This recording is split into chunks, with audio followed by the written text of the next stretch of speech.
মায়ার দহন কবি শাহজাহান কবির সাজু।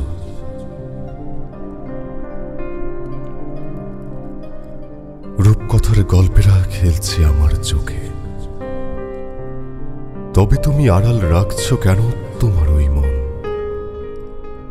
পথ ভুলে মেঘেরাও যেন কি জানি কি ভেবে থেমে গেছে আজ শুধুই অকারণ।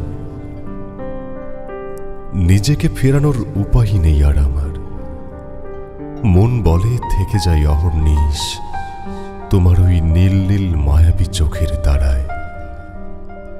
মনে আছে তো তোমার এই আমি, সেই আমি, প্রতিদিন তোমাকে না দেখার যাতনায় কত স্বপ্ন বুনেছি অদেখা ভালোবাসায় এই তৃষিত হৃদয়ের আঙিনায়। তুমি প্রথম, তুমি শেষ, তোমাকে না পেলে এই বুকের খাঁচায় চিরতরে বন্দী হয়ে যাব আমি বিধাতার বেঁধে দেয়া অনন্তকালের না ফেরার দেশের সেই মাটির খাঁচায়। অনন্তকালের না ফেরার দেশের সেই মাটির খাঁচায়।